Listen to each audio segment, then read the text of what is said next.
हरि ओम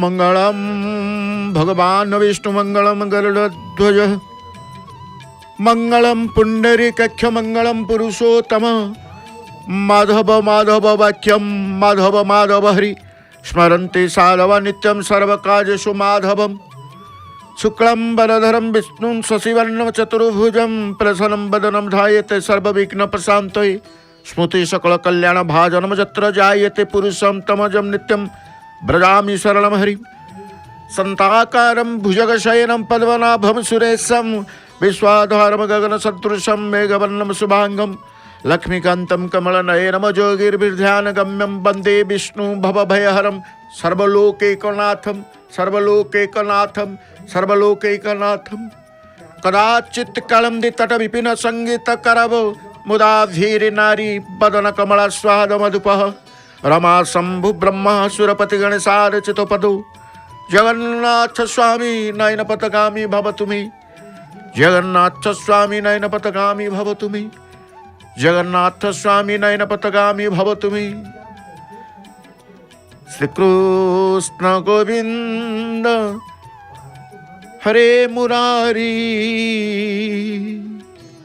हे नाथ नारायण वासुदेव हे नाथ नारायण वासुदेव हे नाथ नारायण वासुदेव हरे मुरारी मधुकैठ बारी गोविंद गोपाल मुकुंद शौरी गोविंद गोपाल मुकुंद शौरी गोविंद गोपाल मुकुंद शौरी जगेश नारायण कृष्ण विष्णु निराश्रय माम जगतीश रख्यो निराश्रय माम जगदीश रख्यो निराश्रय माम जगदीश रख्यो तुमेव माता च पिता तुमेव बन्धुश्च सखा तुमेव विद्या द्रविणं तुमेव सर्वं मम देव तुमेव सर्वं मम देव तुमेव सर्वं मम देव जय जय जगन्नाथ जय जय जगन्नाथ जय जय श्री जगन्नाथ परमाराध्य परम नमस्य परात्पर परमेश्वर अनाथर नाथ जगतर बंधु प्रभु जगन्नाथंक परम ब्रह्म परात्पर परमेश्वर सर्वेश्वर सर्वरूपी निर्गुण निराकार सगुण साकार परम ब्रह्मंकर पदार बिंदरे ए अकिंचन अधमर शतकोटि प्रणाम मणिमा शतकोटि प्रणाम जय जगन्नाथ टीवी देखुवा समस्त भक्त बंधु मानुक आम श्रीक्षेत्र पुरी जय जगन्नाथ टीवी परिवार पक्षर सुप्रभात सुप्रभात सुप्रभात शुभेच्छा सुस्वागत 22 पावछरे पिलाटीए गढ़ुंट माँ तांकर कहते प्रेरणा दौरान 22 पावछरे गढ़ ये गोटे स्थान जो स्थान रे माँ माने तांकर पिला मानकु शिक्षा प्रदान करती तले गड़ी जावाई आउ अन्यत्र जोठी देखिए तले बसिले तले गड़िले आकट करेंगे तले बसना तले गड़ना एठी किंतु से स्थल से स्थान तांको पाई मर्त्य वैकुंठ कारण ये हूँ मर्त्य वैकुंठ विहारी पतित पावन देव नारायणकर आमे मंगल आरती दर्शन करुला हा आज दिनटी को आपण माने आज रविवार सूर्य नारायणकर दिवस तेणु सूर्य नारायण को प्रणाम करी एवं लक्ष्मी नारायण को प्रणाम करी शुभंकर मंगलमय दिनटी हवा पाई प्रभु को आम प्रार्थना करुचे भक्त आगमन करुचंती आनंद चित्तरे अखंड दीपटीए प्रभातुरु आज भी श्रीक्षेत्र कुहुड़िया सकाळ भरी रही पूरी रही कुहुड़ी परस्पर भितरे कई क्या चिन्हवा कष्टकर हो पार्टी कुहुड़ी साधारणतः हेले खुशी लगे आनंद लगे कारण ये जो शीत दिनर सकाळ शीतुआ सकाळ बोली कहा जाए बड़ा आनंददायक शीतुआ सकाळ ଏବଂ ଶୀତୁଆ ସକାଳ ଯେଉଁଦିନ ହେଉଥିବ କୁହୁଡ଼ି ପରିପୂର୍ଣ୍ଣ ଥିବ ଆହୁରି ଉପଭୋଗ୍ୟ ଆନନ୍ଦଦାୟକ। ଆମେ ଦେଖୁଛେ ଅରୁଣ ସ୍ତମ୍ଭ ଚକଡ଼ା ନିକଟରେ ଭକ୍ତମାନଙ୍କୁ ଅଖଣ୍ଡ ଦୀପଟିଏ ଜଳୁଛନ୍ତି, କିନ୍ତୁ ତା ପ୍ରସାଦ ପଟକୁ ଆଉ ଦୃଶ୍ୟମାନ କିଛି ହେଉନାହାନ୍ତି, କାରଣ ପରିପୂର୍ଣ୍ଣ ରହିଛନ୍ତି କୁହୁଡ଼ି, ଆଚ୍ଛାଦିତ କୁହୁଡ଼ି। ନା ମନ୍ଦିର ଦେଖାଯାଉଛନ୍ତି, ନା ବଡ଼ଦାଣ୍ଡ ଦେଖାଯାଉଛନ୍ତି, ନା ବଡ଼ଦାଣ୍ଡରେ ଥିବା ଭକ୍ତମାନେ ଦେଖାଯାଉଛନ୍ତି, କିଛି ଦେଖାଯାଉନାହାନ୍ତି। କେବଳ ଅଖଣ୍ଡ ଦୀପରୁ ଅତି ନିକଟରୁ ଆମେ ଦେଖୁଛେ ଅରୁଣ ସ୍ତମ୍ଭ ନିକଟରେ ଦୀପଟିଏ ଯେତେବେଳେ ଜଳୁଛନ୍ତି, ସେ ଦୀପ ଶିଖାରୁ ଆଶିଷ କୃପା ଲାଭ କରୁଛନ୍ତି ଭଗବାନଙ୍କର। ମଙ୍ଗଳମୟଙ୍କର ମଙ୍ଗଳ ଆଳତୀ ଆମେ ଦର୍ଶନ କଲେ, ଆପଣମାନେ ଦର୍ଶନ କଲେ। ଅପେକ୍ଷା କରିଥିଲେ ପ୍ରଭୁ ପତିତ ପାବନ ଦେବ ନାରାୟଣଙ୍କର ମଙ୍ଗଳ ଆଳତୀ ଦର୍ଶନ କରିବା। ପ୍ରଭୁ ମଧ୍ୟ ତାଙ୍କର ମଙ୍ଗଳ ଆଳତୀ ସମ୍ପନ୍ନ କରି କିଛି ସମୟ ବସିଗଲେ। ଇଏ ବେଶ ପ୍ରଭୁଙ୍କର କାଲିର ଯେଉଁ ବିବିଧ ପ୍ରକାର ଅଳଙ୍କାର, ପୁଷ୍ପ ଅଳଙ୍କାର ଆପଣ ଦେଖୁଛନ୍ତି ପ୍ରଭୁଙ୍କର ମସ୍ତକରେ, ନାକରେ, କପାଳରେ, ଭୁଜରେ, ଉଦରରେ, ପୟରରେ, ସର୍ବାଙ୍ଗ ଶ୍ରୀଅଙ୍ଗରେ ପତିତ ପାବନ ଦେବ ନାରାୟଣଙ୍କର ପୁଷ୍ପାଦି ଅଳଙ୍କାରମାନ ବିମଣ୍ଡିତ ହୋଇଛନ୍ତି। ଇଏ ଆଜିର ନୁହେଁ, କାଲିର। ଏ ସମସ୍ତ ପୁଷ୍ପ ଅଳଙ୍କାର ମଇଲମ ହୋଇଯିବେ। ମଙ୍ଗଳ ଆଳତୀ ପରେ କିଛି ସମୟ ପ୍ରଭୁ ଅପେକ୍ଷା କରନ୍ତି। ପ୍ରଭୁ ପୁଣି କାହାକୁ ଅପେକ୍ଷା କରିବେ? ପରମ ଦୟାଳୁ ପ୍ରଭୁ ହେଉଛନ୍ତି ପରମ ଦୟାଳୁ। ଦୟା କରନ୍ତି ଭକ୍ତଙ୍କୁ। କେଉଁ ଭକ୍ତ ଆସୁଥିବ ଟିକେ ଦର୍ଶନ କରିବ ବେଶ ଶୃଙ୍ଗାର, କାରଣ ପ୍ରଭୁଙ୍କର ବେଶ ମଇଲମ ହୋଇଗଲେ, ବେଶ ମଇଲମ ହୋଇଗଲେ ଅବକାଶ ବେଶକୁ ପ୍ରଭୁ ଚାଲିଯିବେ। ତେଣୁ ଅବକାଶ ବେଶକୁ ଯିବା ପୂର୍ବରୁ ଭକ୍ତମାନଙ୍କୁ ଟିକେ ଅପେକ୍ଷା କରିଦିଅନ୍ତି, କେଉଁ ଭକ୍ତ ଆସୁଥିବ ଟିକେ ଦର୍ଶନ କରିବ, କାରଣ ଇଏ ଭକ୍ତ ବତ୍ସଳ ନା। ତେଣୁ ପ୍ରଭୁ ଇଏ ତୁମର ହେଉଛି ଲୀଳା, ଯାହା ସବୁ କରୁଛନ୍ତି ପ୍ରଭୁ ଲୀଳା। ସୁନ୍ଦର ଗୋଟିଏ ଚିତ୍ର ଆମେ ଦେଖୁଛେ। ଗୋଟିଏ ବୃକ୍ଷ, ସେଇ ସିଂହଦ୍ୱାର ସମ୍ମୁଖରେ ବୃକ୍ଷମାନ, ବୃକ୍ଷ ଆଡ଼ୁଆଳରୁ ଯେତେବେଳେ ଗୋଟିଏ ଚିତ୍ରଟିଏ ଆସେ, ପରିକଳ୍ପନା କରି ଯିଏ ଦେଖାଉଥାଏ ମାନସ ପଟରେ ସେ କେମିତି ସୁନ୍ଦର ଚିତ୍ରଟିଏ ହେବ, ଏ ଭାବନା ମଧ୍ୟ ରଖିଥାନ୍ତି। ଭକ୍ତମାନେ ମଧ୍ୟ କୁହୁଡ଼ିଆ ସକାଳରେ ଶୀତ ହେଲେ ମଧ୍ୟ ଶୀତ ବସ୍ତ୍ର କିଏ ପିନ୍ଧିଛନ୍ତି, କିଏ ଶୀତ ବସ୍ତ୍ର ପିନ୍ଧି ନାହାନ୍ତି। ସମସ୍ତଙ୍କୁ ଶୀତ ଲାଗିବ ତାହା ନୁହଁ। ତେଣୁ କାହାକୁ ଶୀତ ଲାଗିଲେ ସେ ଶୀତ ବସ୍ତ୍ର ପିନ୍ଧୁଛନ୍ତି, ଯାହାକୁ ଶୀତ ଲାଗୁନି ଖୋଲା ଫାଙ୍କିଆ ସେ ମୁକୁଳା ଦେହରେ ସେ ଆସୁଛନ୍ତି ପ୍ରଭୁଙ୍କ ଦର୍ଶନ କରିବାକୁ। ସମସ୍ତେ ଗୋଟିଏ ପଥ, ଗୋଟିଏ ଗୁମୁଟ, ପୂର୍ବ ବୈକୁଣ୍ଠ ବା ପୂର୍ବ ଦ୍ୱାର ବା ଧର୍ମର ଦ୍ୱାରରେ ପ୍ରବେଶ କରୁଛନ୍ତି, ଆମେ ଯାହା ଦେଖୁଛେ। ତେଣୁ ଭକ୍ତବନ୍ଧୁ, ଆଜି ରବିବାର, ସୂର୍ଯ୍ୟନାରାୟଣଙ୍କର ବାର। ପୁଣି ପ୍ରାତଃ ଅଧିବେଶନ ଆରମ୍ଭ କରି ନେଇଛେ ଆମେ। ଆପଣମାନେ ଅପେକ୍ଷା କରିଛନ୍ତି ଆଜି ଟିକେ ବିଷୟ କ'ଣ? ଆଜି ବିଷୟ ହେଉଛି ଜଗନ୍ନାଥ ଦର୍ଶନରେ ପୁଣ୍ୟତା ମିଳେ କାହିଁକି? ପ୍ରଭୁ ଜଗନ୍ନାଥଙ୍କୁ ଦର୍ଶନ କଲେ ପୁଣ୍ୟତା ମିଳେ କାହିଁକି? ନାଇଁ, ଭଗବାନ ନିଜର ଆନନ୍ଦ ସ୍ୱରୂପର ବିସ୍ତାର ପାଇଁ ଅନେକ ରୂପ ନେଇଥାନ୍ତି, ଅନେକ ରୂପରେ ପ୍ରକଟିତ ହୋଇଥାନ୍ତି। ପ୍ରଭୁଙ୍କର ଆନନ୍ଦ ସ୍ୱରୂପ ପ୍ରଥମତଃ ଜଗନ୍ନାଥଙ୍କୁ ଦର୍ଶନ କଲେ ଆମେ ଆନନ୍ଦ ଲାଭ କରୁ। ଯେଉଁ ଆନନ୍ଦ କି ଅଖଣ୍ଡ ଆନନ୍ଦ, ସେ ଆନନ୍ଦର ଖଣ୍ଡନ ହୋଇନଥାଏ। ପ୍ରଭୁ ଯେଉଁ ଆନନ୍ଦ କୃପା ଦିଅନ୍ତି ସବୁ ଅଖଣ୍ଡ। ତେଣୁ ପରମ କାରୁଣିକ ସର୍ବକାରଣ କାରଣ ମହାପ୍ରଭୁ ଜଗନ୍ନାଥ ଅବ୍ୟକ୍ତ ହୋଇ ମଧ୍ୟ ସେ ଦାରୁ ରୂପରେ ବା ଦାରୁ ସ୍ୱରୂପରେ ନୀଳାଚଳ ଧାମରେ ଅଭିବ୍ୟକ୍ତ। ଏ ଯେଉଁ ସ୍ଥାନ ହେଉଛି ନୀଳାଚଳ, ଜଗନ୍ନାଥ ଦେଶ, ସ୍ୱତନ୍ତ୍ର ଗୋଟିଏ ପ୍ରଭୁ ଦେଶ ତାଙ୍କର କରିଛନ୍ତି, ଜଗନ୍ନାଥ କି ଦେଶ। ସମସ୍ତେ ଏ ସ୍ଥାନକୁ କୁହନ୍ତି ଜଗନ୍ନାଥ ଦେଶ। ଦଳଗତ ଭାବେ ସମସ୍ତେ ଆସୁଛନ୍ତି, ଦେଖନ୍ତୁ ଏକତ୍ରିତ ହୋଇ, କାରଣ ଇଏ ଗୋଟିଏ ସ୍ଥାନରୁ ଆସିଛନ୍ତି। କିଛି ସମୟ ଠିଆ ହୋଇଯାଇଥିଲେ, ପରସ୍ପର ଭିତରେ ଆଲୋଚନା କଲେ। ମନ୍ଦିର ଭିତରେ ଯିଏ ଯେଉଁଠି ହଜିଯିବ ନିର୍ଦ୍ଦିଷ୍ଟ ସ୍ଥାନକୁ, ସେହି ସ୍ଥାନକୁ ଆସିବ। ପିଲାମାନଙ୍କୁ କାଖେଇଛନ୍ତି, ପିଲାମାନଙ୍କୁ କୋଳରେ ଧରିଛନ୍ତି। ତେଣୁ ପିଲାମାନଙ୍କୁ ନେଇ ମନ୍ଦିର ଭିତରକୁ ଯିବା, ସମସ୍ତେ ଆଜି ଏକତ୍ରିତ ହୋଇ ଯାଉଛନ୍ତି। ସମସ୍ତ ପରସ୍ପର ଭିତରେ କଥା ହେଉଛନ୍ତି। ଯିଏ ଯେଉଁଠି ହଜିବ ଗୋଟିଏ ନିର୍ଦ୍ଦିଷ୍ଟ ସ୍ଥାନ ତାଙ୍କ ଭିତରେ ଆଲୋଚନା ହେଇଥିବ। ଆମର ବି ଶ୍ରୀକ୍ଷେତ୍ରବାସୀମାନେ ମଧ୍ୟ ଯଦି ମନ୍ଦିରକୁ କାହାକୁ କହିବେ ମନ୍ଦିରକୁ ଦେଖାହେବ, ଆଇ ତମେ ମନ୍ଦିରର କେଉଁଠି ଥିବ ନା ତମେ ପଳେଇ ଆସିବ ଲକ୍ଷ୍ମୀ ମନ୍ଦିରକୁ, ମୁକ୍ତିମଣ୍ଡପ ପାଖକୁ ପଳେଇ ଆସିବ, ନହେଲେ ଲକ୍ଷ୍ମୀ ମନ୍ଦିର ଜଗମୋହନକୁ ପଳେଇ ଆସିବ। ना ସେଇଠି ପାଇଯିବ ନା ହଁ ସେଇଠି ପାଇ ନହେଲେ ତୁମେ ଉତ୍ତର ଦ୍ୱାରକୁ ପଳେଇ ଆସିବ। ଗୋଟେ ସାଙ୍କେତିକ ଗୋଟିଏ ଠିକଣା ବା ନିର୍ଦ୍ଦିଷ୍ଟ ଗୋଟିଏ ସ୍ଥାନ ନିରୂପଣ କରନ୍ତି ବ୍ୟକ୍ତି ଆଉ ଜଣେ ବ୍ୟକ୍ତିକୁ ପାଇଯିବ ସହଜରେ ଯିଏ ବି ଆସୁ। ତେଣୁ ବାହାର ଲୋକ ଯେତେବେଳେ ଆସିଛନ୍ତି ସେମାନେ କୁହନ୍ତି ମନ୍ଦିର ଭିତରେ ଦର୍ଶନ କରୁ କରୁ କିଏ କେଉଁ ଭାବରେ ରହି ହାତ କାହାର ଛାଡ଼ି ଦେଇଥାଏ। ଏମିତି ବି ହେଇଥାଏ ମନ୍ଦିର ଭିତରେ କିଛି ସମୟ ପାଇଁ ହଜାହଜି ହେଇଯାଆନ୍ତି, ପୁଣି ବ୍ୟାକୁଳତା ଦେଖି ପ୍ରଭୁଙ୍କୁ ପ୍ରାର୍ଥନା କରି ପୁଣି ତାଙ୍କର ସମ୍ପର୍କୀୟ ଏକ ଏକ ଏକ ମିଳନ ହେଇଯାଆନ୍ତି। କିଏ ଲକ୍ଷ୍ମୀ ମନ୍ଦିରରେ ଦେଖିଦେବେ ତ କିଏ ସରସ୍ୱତୀଙ୍କ ମନ୍ଦିରରେ ଦେଖିଦେବେ, କିଏ ଆନନ୍ଦ ବଜାରରେ ଭେଟ ହେଇଯିବ ତ କିଏ ବିମଳାଙ୍କ ମନ୍ଦିରରେ ଭେଟ ହେଇଯିବ। ଓହୋ କେତେବେଳୁ ଖୋଜିଲ କୁଆଡ଼େ ପଳେଇଲ ତମେ। ଇଏ ଗୋଟେ ମନ୍ଦିର ଭିତରେ ଗୋଟେ ଭାବ ସୃଷ୍ଟି ହୁଏ ସମସ୍ତଙ୍କର, ଶ୍ରୀକ୍ଷେତ୍ରବାସୀ ଯିଏ ରହୁଛନ୍ତି ତାଙ୍କର ଏବଂ ଯେଉଁମାନେ ବହିରାଗତ ଏ ପ୍ରକାର ଘଟଣାରେ ବଡ଼ ଆନନ୍ଦ ଲାଗେ ଆଜ୍ଞା।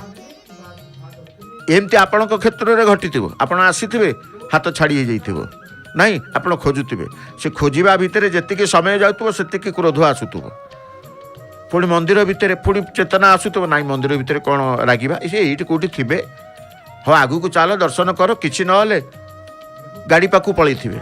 ଯେଉଁମାନେ ବହିରାଗତ କୁହନ୍ତି ସେ ଯାଉ ଯୁଆଡ଼େ ଯାଉଛି ଯାଉ, ସେ ମନକୁ ଗାଡ଼ି ପାଖକୁ ପଳେଇବ, ଆଉ ଜଣେ କହୁଥିବ ଆରେ ଗାଡ଼ିକି ସେ ରାସ୍ତା ପାଇବନି, ଗାଡ଼ି ପାଖକୁ ପଳେଇବ କ'ଣ। ତେଣୁ ଏ ପ୍ରକାର ଗୋଟେ ଦର୍ଶନ ଭିତରେ ଏ ପ୍ରକାର ଗୋଟେ ଆଲୋଚନା ତର୍କ ମଧ୍ୟ ଆସିଥାଏ। ଦଳଗତ ଯେଉଁମାନେ ଆସନ୍ତି ସେଥିରେ ମଧ୍ୟ ଗୋଟେ ଆନନ୍ଦ ଖୁସି ଥାଏ। ପୁଣି ଶ୍ରୀକ୍ଷେତ୍ର ଦର୍ଶନ ସାରି ଯେତେବେଳେ ଗାଡ଼ିରେ ପ୍ରତ୍ୟାବର୍ତ୍ତନ କରିବେ ଏ ହଜାହଜି ଖୋଜାଖୋଜିର ଆଲୋଚନା ମଧ୍ୟ କିଛି ସମୟ ପାଇଁକି ବଡ଼ ଆନନ୍ଦ ଦେଇଥାଏ। ନାଇଁ କିଏ କହୁଥିବ ଆମେ ତୋତେ ଛାଡ଼ିକି ପଳେଇଥାନ୍ତୁ, କିଏ କହୁଥିବ ତୋତେ ଖୋଜିବା ପାଇଁ ଦର୍ଶନ ଭଲ ହେଲାନି, କିଏ କହୁଥିବ ଆରେ ତୋତେ ଆଉ ସାଙ୍ଗରେ ଆଣିବୁନି, ବୁଝିଲୁ ଓଲା ଉଠିଆ ଭଳିଆ ତୁ ହେଉଛୁ, ତୋତେ ଆଉ ସାଙ୍ଗରେ ଆଣିବୁନି। ମାନେ ଏସବୁ ଲୋକାଚାର ଭାଷା ମଧ୍ୟ ତାଙ୍କର ରହିଥାଏ, ସେ ଭାଷାରେ ମଧ୍ୟ ଆତ୍ମୀୟତା ଥାଏ। ତୋତେ ଆଉ କ୍ଷେତ୍ରକୁ ଆଣିବୁନି, ଓଲା ଭଳିଆ କ'ଣ ହେଉଛୁ, ଏତେ ଲୋକ ଆସୁଛନ୍ତି, ଛୋଟ ଛୋଟ ପିଲା ଯାଉଛନ୍ତି, କେହି ହଜୁନାହାନ୍ତି, ତୁ ଏଡ଼ ବଡ଼ଟା ହେଲୁଣି ହଜି ଯାଉଛୁ। ମାନେ ଯେଉଁ ଆତ୍ମୀୟତାର ଯେଉଁ ସମନ୍ୱୟ ବା ଆତ୍ମୀୟତାର ପ୍ରକାଶ ମନ୍ଦିର ଭିତରେ ମଧ୍ୟ ପରସ୍ପର ଭିତରେ ରହିଥାଏ। ସେଇ ହେଉଛି ଜଗନ୍ନାଥଙ୍କର ଲୀଳା, ଲୀଳାମୟଙ୍କର ସେଇ ହେଉଛି ଜଗନ୍ନାଥଙ୍କର ଲୀଳା। ଦୁଇ ଜଣ ଆସିଥିବେ ହଜେଇ ଦେବେ, ଜଗନ୍ନାଥ ଜାଣିଛନ୍ତି ହଜିଲେ ମୋତେ ଖୋଜିବେ, ମୋତେ କହିବେ। ପ୍ରଭୁ ବି ଭକ୍ତଙ୍କ ସହିତ ଟିକେ ଲୀଳା କରନ୍ତି। ତେଣୁ ଏଭଳି ମନ୍ଦିରର ପରିସର ଭିତରେ ମଧ୍ୟ ଦର୍ଶନ କ୍ରମରେ ଏମିତି ଅନେକ ଛୋଟ ବଟ ଘଟଣା ଘଟିଥାଏ, ଯେଉଁ ଘଟଣା ମନେ ରହିଥାଏ ଏବଂ ଯେଉଁ ଘଟଣାରେ ଆତ୍ମୀୟତା ଥାଏ। ମୂଳ କଥା ହେଉଛି ଆପଣାର ଆତ୍ମୀୟତାର ଠାକୁର ଏଠି ବସିଛନ୍ତି, ସମର୍ପିତ ହେଉଛନ୍ତି ଭକ୍ତମାନେ। ଦେଖନ୍ତୁ ମହାପ୍ରଭୁଙ୍କର ଦ୍ୱାର ଦେଶରେ ସମର୍ପିତ। କାଳିଆକୁ କିଏ ଦେଖୁ ନ ଦେଖୁ କାଳିଆ ଶାନ୍ତ ତାଙ୍କର ବସିଛନ୍ତି। ଭକ୍ତ ଜାଣିଛନ୍ତି ଆମେ ଆସିଛୁ ଦର୍ଶନ ପାଇବୁ। ଏଠି କେବଳ ଉଦ୍ଦେଶ୍ୟ କ'ଣ ନା କେବଳ ଦର୍ଶନ, ସେ ଆସନ୍ତି ଆଉ କିଛି ନାହିଁ। ଦର୍ଶନ ଟିକିଏ କରିଦେବୁ ଆମେ ମୁକ୍ତି ପାଇଯିବୁ, ଦର୍ଶନ କରିଦେବୁ ଆମର ସବୁ ଅଭିଳାଷ ପୂର୍ଣ୍ଣ ହେଇଯିବ, ଦର୍ଶନ କରିଦେବୁ ଆମର ସମସ୍ୟା ସବୁ ସମାଧାନ ହେଇଯିବ। ଏ ଦୃଢ଼ ବିଶ୍ୱାସ ନେଇକି ମହାପ୍ରଭୁଙ୍କ ପାଖକୁ ଆସନ୍ତି। ଆଉ ଯେତେବେଳେ ଏଇ ଦ୍ୱାର ଯେଉଁ ଦ୍ୱାର ଦେଖୁଛନ୍ତି, ଧର୍ମର ଦ୍ୱାର ପୂର୍ବ ଦ୍ୱାର ଯେଉଁଠି ପତିତ ପାବନ ଦେବ ନାରାୟଣଙ୍କର ଆପଣ ଦର୍ଶନ କରୁଛନ୍ତି, ଦାନ ବାକ୍ସଟିଏ ଦେଖୁଛନ୍ତି। ଏ ହେଉଛନ୍ତି ଜଗନ୍ନାଥଙ୍କର ହୁଣ୍ଡି। ଆପଣ ହୁଣ୍ଡି ଏଠି ପରମ୍ପରା, ଦାନ ବାକ୍ସ, କାରଣ ଯେଉଁ ପ୍ରଣାମ କରିବା ପ୍ରଭୁଙ୍କୁ, ଆମର ପ୍ରଣାମୀ ମଧ୍ୟ ଗୋଟିଏ ରହିଥାଏ ବ୍ୟବସ୍ଥା। କାରଣ ଗୁରୁଙ୍କୁ ପ୍ରଣାମ କରନ୍ତୁ, ପ୍ରଣାମୀ। ତେଣୁ ପରମବ୍ରହ୍ମ ପରମେଶ୍ୱର ପ୍ରଭୁ ଜଗନ୍ନାଥ ଭଗବାନଙ୍କୁ ଯେତେବେଳେ ପ୍ରଣାମ ଆମେ କରୁଛେ ଗୋଟେ ପ୍ରଣାମୀ ଦିଅନ୍ତି। ତେଣୁ ହୁଣ୍ଡିରେ ଦାନ କରିବା ନିହାତି। ଆପଣ କହିବେ ପ୍ରଭୁଙ୍କୁ ଆମେ ଦେବା, ସବୁ ପ୍ରଭୁଙ୍କର। ଆମର ଯେଉଁ ଭକ୍ତିର ମାର୍ଗ ଶୃଙ୍ଖଳିତ ଜୀବନଯାପନର ଗୋଟିଏ କ୍ରମ ରହିଥାଏ, ନିୟମ ରହିଥାଏ, ବିଧାନ ରହିଥାଏ।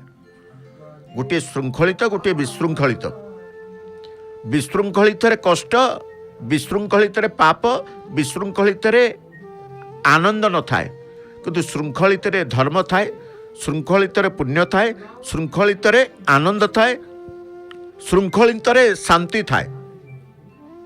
ସେଥିପାଇଁ ଶୃଙ୍ଖଳିତ ଜୀବନଯାପନ ଆଦରିବାକୁ ବା ଶୃଙ୍ଖଳିତ ଜୀବନଯାପନ କରିବା ପାଇଁକି आमे ईश्वर को भगवान को विश्वास करूँ ता भितर किए उपासना करूँ ता भितर किए हरि भजन कीर्तन करूँ सब हूँ प्रभुंकर अशेष कृपा लाभ करने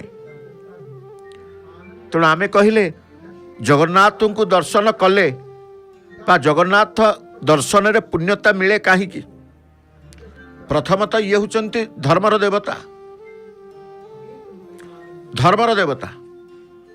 जोटी धर्म ये सैटी तेणु पुरुषोत्तम क्षेत्र सुमहत क्षेत्रम परम पावनम क्या हो पुरुषोत्तम माख्यम सुमहत क्षेत्रम परम पावनम जत्रास्ते दारव तनु श्री स्व मानुष लीलया दारव तनु दारु रूप धारण करिसंती लक्ष्मी नारायण मानव लीलार परिप्रकाश निमित्त दारु रूप धारण करिसंती तेणु दारुमय कलेबर एवं मानुष लीला दुईटी गुरुत्वपूर्ण तेणु सर्व दुखर खंडन पूर्वक अखंड आनंदर दाता किए ना प्रभु जगन्नाथ से अखंड आनंदर दाता हुई साक्षात परम ब्रह्म ही स्वभावत दारु रूप अटंती तेणु महाप्रभु सर्व दुखर खंडन अखंड आनंद दान रहस्यमय महाप्रभु स्व लीला माध्यम करिथा तेणु महाप्रभु रहस्य परम रहस्यमय खाली रहस्यमय नुहे महाप्रभु होचुने परम रहस्यमय तांको लीला मध्य रहस्यमयी महाप्रभुंकर जेपरी अंत नहीं तांको दिव्य लीलार मध्य अंत नहीं तेणु लीलामय बोली आम कही संकीर्तन चली से प्रभुंक पाई महामंत्र महाप्रभुंक सम्मुखें महामंत्र तेना महाप्रभु मंत्र प्रिय महाप्रभु तंत्र प्रिय महाप्रभु यंत्र प्रिय महाप्रभु भाव प्रिय तेणु श्लोका स्तुति ए समस्त भक्त माने महाप्रभु को उद्देश्य रे करिथान भजन महाप्रभु को प्रीत्यार्थे जहाँ आपण करिवे प्रभु को प्रीत्यार्थे प्रभु को प्रसन्नार्थ कले से सेवा हो नाम सेवा ये कहा जाए महामंत्र जो महामंत्र को आम धारण करूँ जो महामंत्र रे मुक्ति थाए जो महामंत्र रे आनंद थाए जो महामंत्र रे सिद्धित्व थाए जो महामंत्र रे शक्ति थाए जो महामंत्र रे स्वतंत्र अनुभव थाए आपण कहे ये कौन जो कीर्तन मंडली आसी ये अनुभव करूना केड़े केड़े झांझ धरी ये बाध्य हूँ झांझ ताटू सान हूँ गिन्नी एवं झांझ गिन्नी करताल मृदंग खोल ए खोल मृदंग ये देववाद्य ये वाद्यर शब्दर मध्य आध्यात्मिकता भाव सृष्टि हुए मन भितर आपण मृदंग शुणिबे निश्चित भाव में मृदंग बजेबार शैली आमर पाला हो मृदंग खोल बाजिब एवं हरिभजन हेले कीर्तन हेले संकीर्तन हेले खोल मृदंग बाजी थाए पुणी नदिया खोल विविध प्रकार बजेबार शैली रही थाए बादक जी तांकर कीर्तन करने को आसते कीर्तन रे ये वाद्य से नचई दियंती तेणु मन नाची उठे मन नाची उठे कहा ना कालिया शांतों तेणु प्रभु तांकर लीलामय क्षेत्र में लीला करुँचे आम कहले से प्रभुंकर लीलारू आम अनुभव करूँ महाप्रभु आम पाई समस्त विविध प्रकार लीला करुँच तेणु जगन्नाथ को दर्शन कले आनंद लगी थाए जगन्नाथ को दर्शन कले पुण्यता मिली थाए कहीं ना पुण्यर क्षेत्र ये सर्वपाप विनाश होता है महापाप विनाश होता है एठी अधर्म रे कई जीवाई कि साहस करती धर्म को आपण ही नहीं तेणु धर्म द्वार ही प्रभु रखिंट जो बाटे भक्त प्रवेश कर धर्मर द्वार तेणु सिंहद्वार कहतु श्रीक्षेत्र कहतु ये सबू होचंती किए सारा संसार को जे नियंत्रण करुचंती पतित पावन देव नारायणकर प्रणाम पूर्वक पूजा पंडा सेवक जो बेश कालीर बेश को मैलम करेंगे समस्त पुष्पालंकार आदि सब कढ़ा जीव श्रीमंदिर परिभाषा आम कौचु बेश मैलम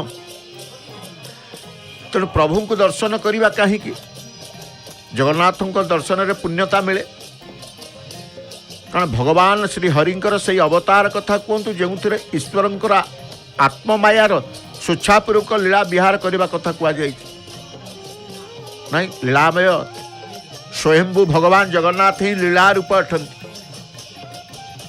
तांकर द्रव्य कर्म गुण द्वारा ही लीलार प्रदर्शन हुए। प्रत्येक लीलार गोपनीय रहस्य लुकायित रहे, जहाँ संसार बुझीपारे ना।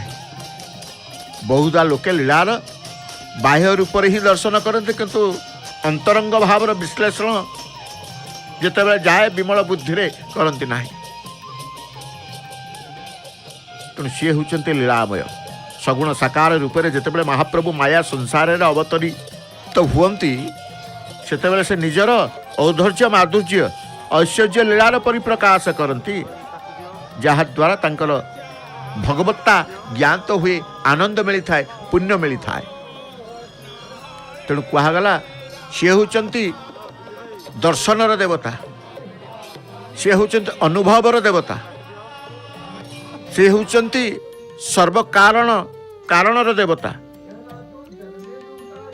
तेणु ईश्वर रूप से समस्त प्राणी को हृदय ही अधिष्ठित हुई यंत्रारूढ़ पुतलिका सदृश माया द्वारा से समस्त को भ्रमण कराउछन्ति। तेणु से ही एकमात्र देवता जे कि सकल प्राणी मध्य गुप्त भाव अवस्थान करते। महाप्रभु सर्वव्यापी सर्वभूतरात्मा कर्माध्यक्ष गतिकर्ता साक्षी सी। तेणु लीलामय जगन्नाथ महाप्रभुंकर अनेक लीला, जमी कहते माधुर्य लीला, प्रभुंकर माधुर्य लीला से आनंद रही। मनमुग्धकर औधर्य लीला जेपर हृदय, ऐश्वर्य लीला, राजकीय लीला रहस्यमय। तेणु जगन्नाथ महाप्रभु होती राजाति राज। काली प्रभुंकर पुष्याभिषेक नीति राजादि राज सी। तेणु राजकीय प्रत्येक लीला तंग राजकीय से गुड़िक देखा ऐश्वर्य परिप्रकाश हुए। प्रभुंकर विभिन्न पर्व उत्सव यात्रा उपयात्रा मानक नीतिकांति रे औधर्य माधुर्य प्रदर्शित हुए। ये समस्त दर्शन ही भक्तों पुण्यदायक आनंददायक, पुण्यदायक व आनंददायक। तेणु दारुब्रह्म श्री जगन्नाथ अनादि कालू देखिए अगणित ऋषि मुनि साधु संत महापुरुष आचार्यगण महाप्रभुंकर ये तत्व निर्णय करने को समर्थ न होइकी नेति नेति उपसंहार कर। तेणु कहुए सर्वम रहस्यम पुरुषो तमस्य देवा ना जानते कुतो मनुष्य। तथापि अनुभवर ठाकुर पाई तेल ऋण संसार करुवा जड़े व्यक्ति जड़े भक्त साधारण मनुष्यटे प्रभु को अनुभव करे नाई नाई प्रभु अच्छा। से कौन तत्व को जाएनि, कौन ग्रंथ को जाएनि, कौन पुराण को जाएनि। प्रभु अच्छा गोटे सरल भाव से विश्वास करे प्रभु निश्चित अच्छा।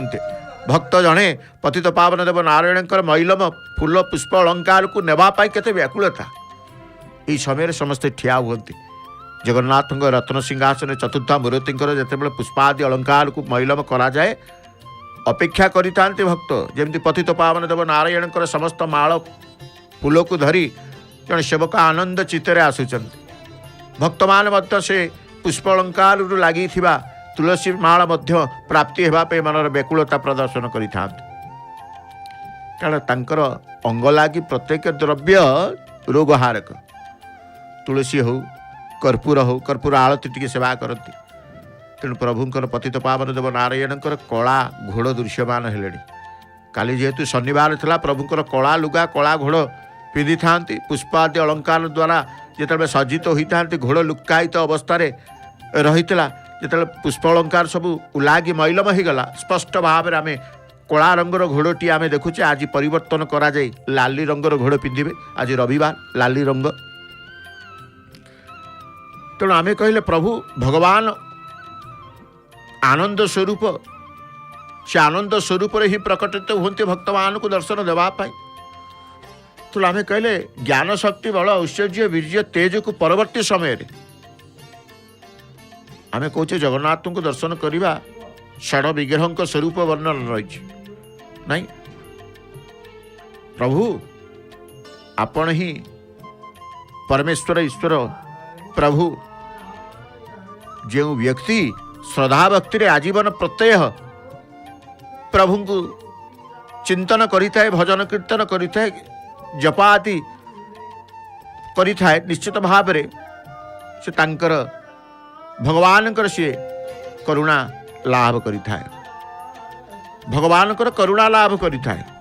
तेणु जगन्नाथ महाप्रभु जितेबले अखंड भारत कथा आम चिंता करिबा, अखंड भारत वर्षर हिमालय ठेर कन्याकुमारी पर्यंत देखिए विशाल भूखंडर कोटि कोटि सनातन धर्मी हिंदू धर्म प्राण व्यक्ति केवल जगन्नाथ देश नाम रे ए स्थान को जानी।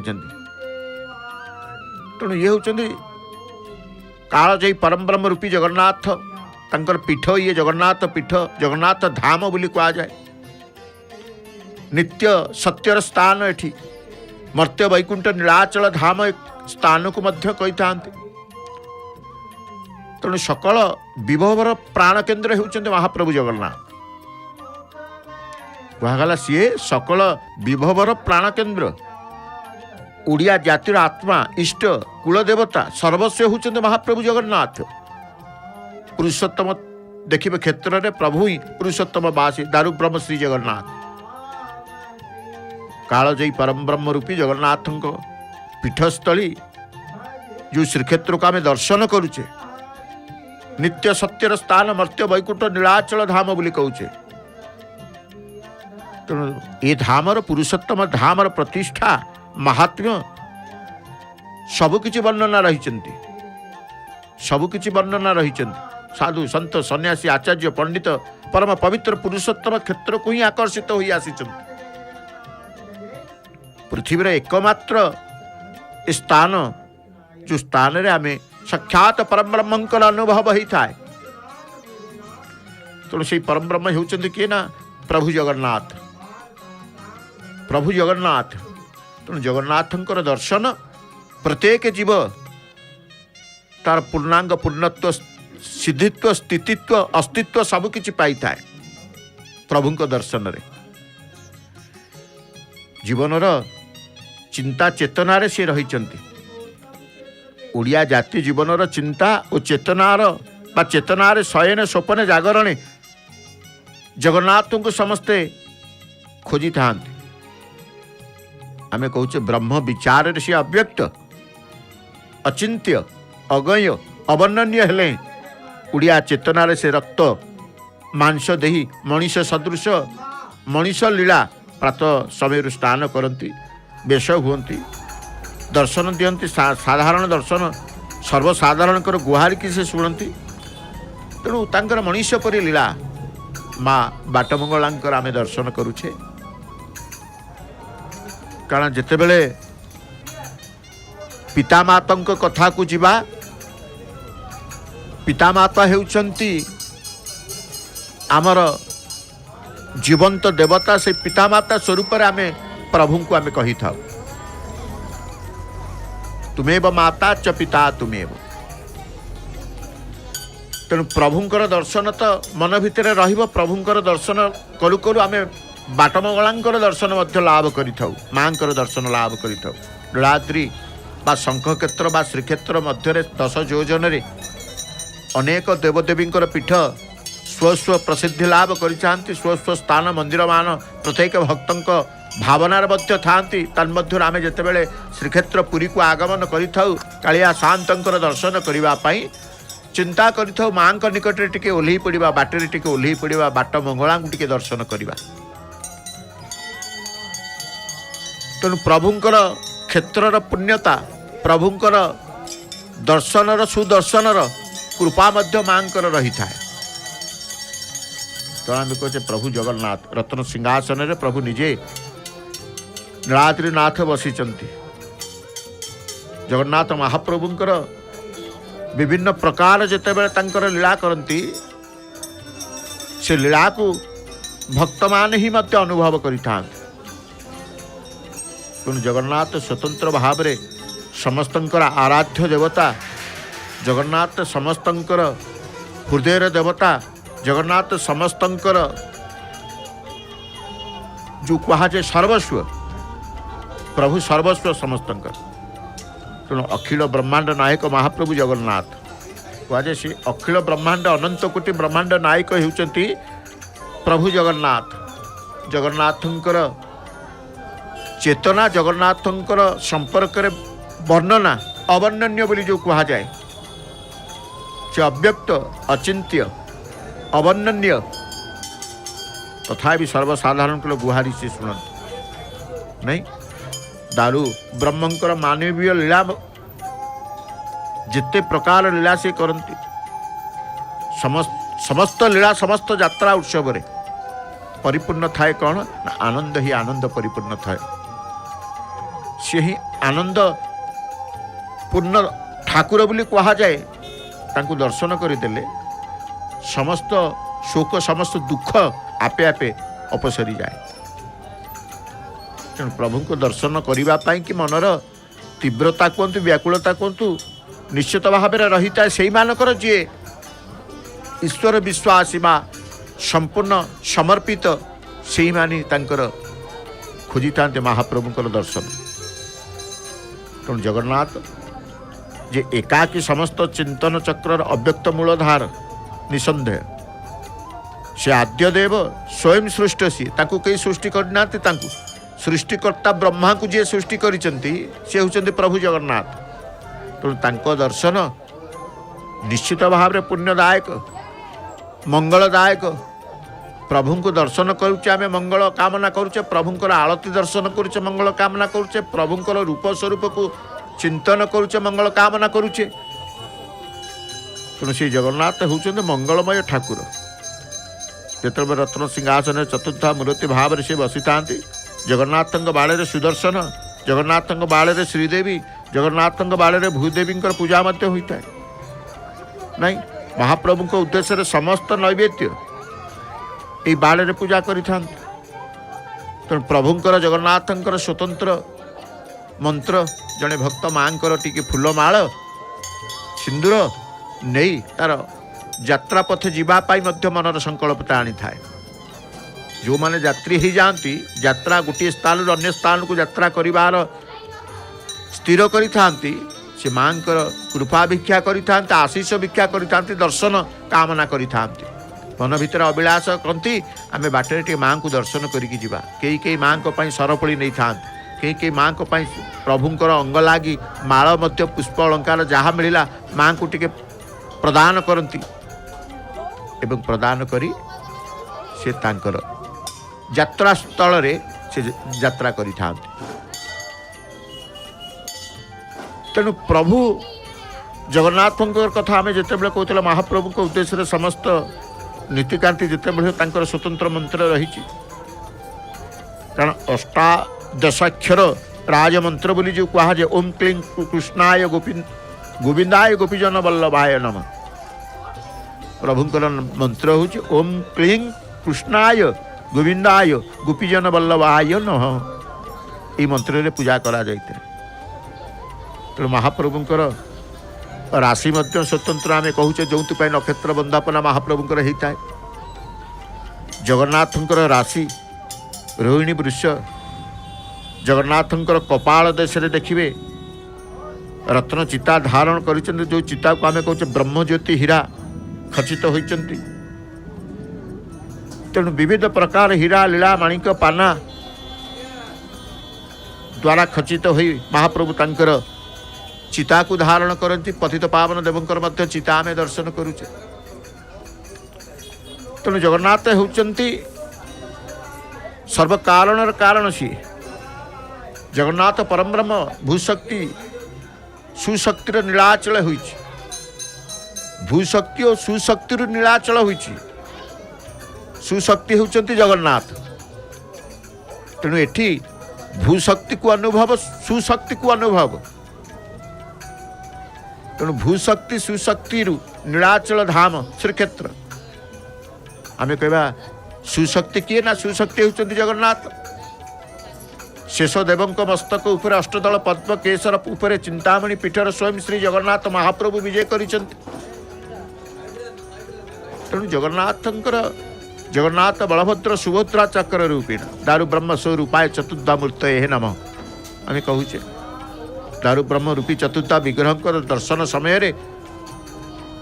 तांकर स्तुति मध्य भक्त मान करती। स्तुति मंत्र उच्चारण कहीं भगवान को प्रसन्न करने पाई।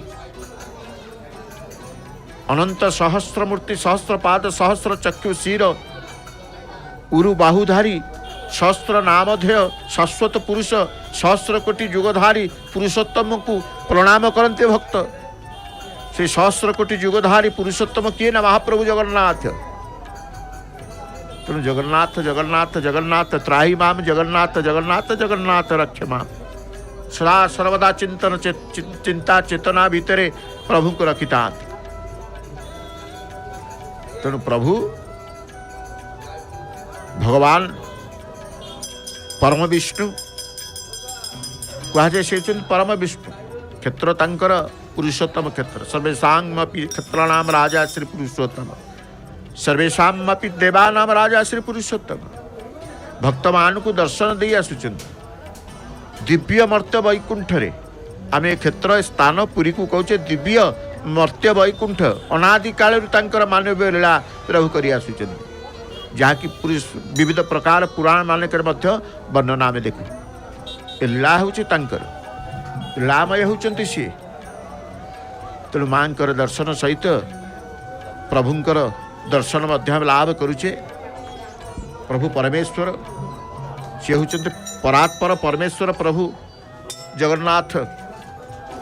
तेणु समस्त दर्शनार्थी माने आसी था दर्शन करिवे पुण्यता लाभ करिवे आनंद लाभ करिवे भगवत प्राप्ति हेबे। कारण भगवत प्राप्ति जीवन लक्ष्य थाए जो मानकर से माने परम ब्रह्म प्रभु जगन्नाथ दर्शनार्थी ही जाती। तेणु प्रभु आप ही परमेश्वर दिव्य बाणी आपणकर बाणी मध्य दिव्यता रही भक्त आसिक आत्मसमर्पित होता है। माँ को निकट प्रणाम करुँच भक्त माने। एपटे पतित पावन देवंकर अंधार कोठरी भितर प्रभुंकर वस्त्र जेतेबेले श्रृंगार पूर्व वस्त्र मैलम ही थाए वस्त्र उलागी प्रभु लुगापटा जेतेबेले पिंधंती तांकर अंधकार कोठरी भितर मध्य तांकर एपटे देखंतु मां को पाई गुटिए प्रभुंकर अंगलागी माळटीए जो अंगलागी माळ मां को निमंते श्रीमंदिर रु ही नहीं थांते।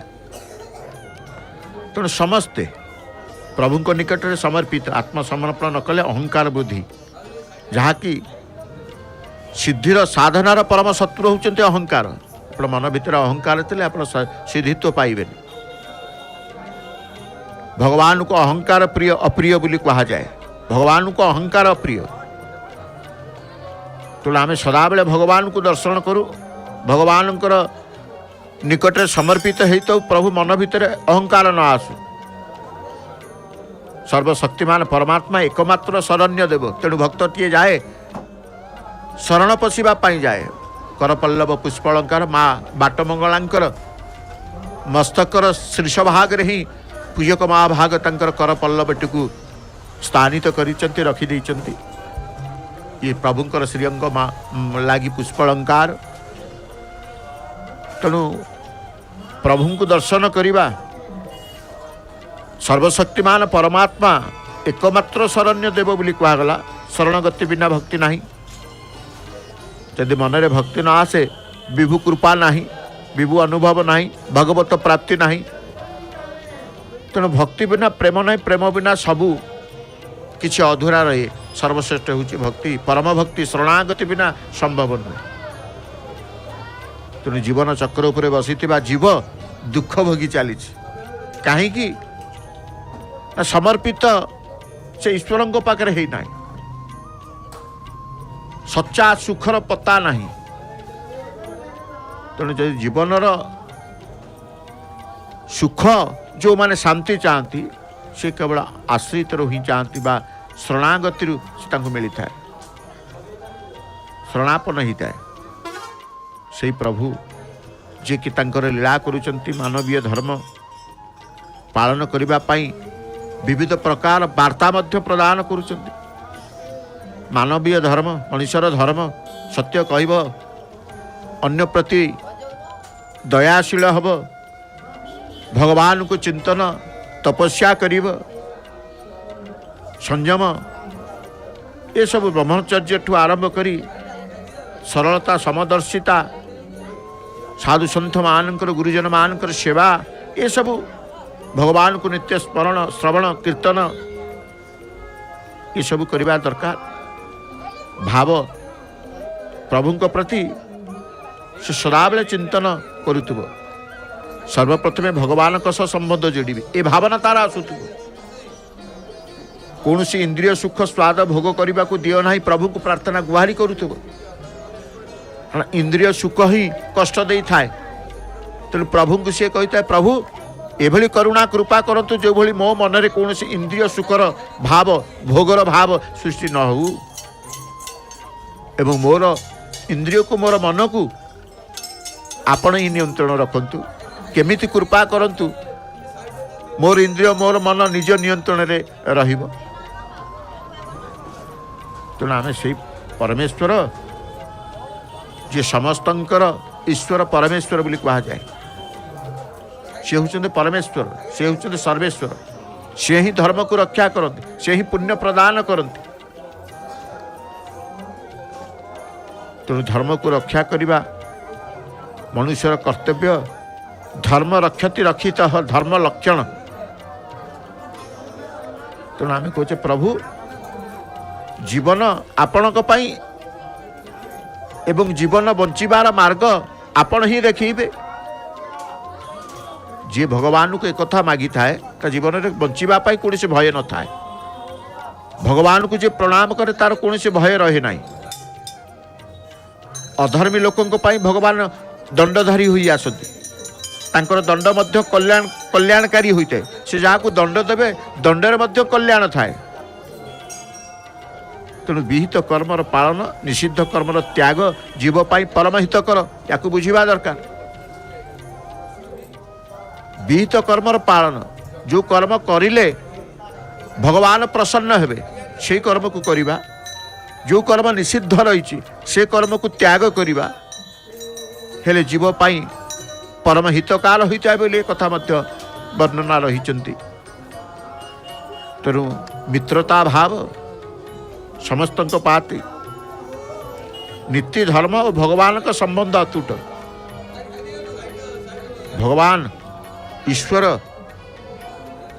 आमे तांको सहित ये संसार भितर दुखर संसार भितर रही प्रभु को चिंतन कले मधुमय संसार दुखमय संसार भितर मधुमय संसार लुचि रही से मधुमय संसार को आम अनुभव करूँ मधुमय संसार भितर आम जीवन अतिबाहित करूँ तेणु से गोविंद भरोसा तांको ही भरोसा करवा केवल गोविंद भरोसा छाड़ सकल माया आशा बोली कहुई तेणु छाड़िली सकल आशा करिली तुमको भरोसा हे महाप्रभु हे प्रभु तुमको ही भरोसा करी भक्त यही कथा प्रार्थना करता महाप्रभु को निकट में तेणु आम आज प्रातः अधिवेशन रे विषय वस्तु रही जे कौन ना जगन्नाथ दर्शन कले पुण्यता मिले कहीं एबे जानिबा कथा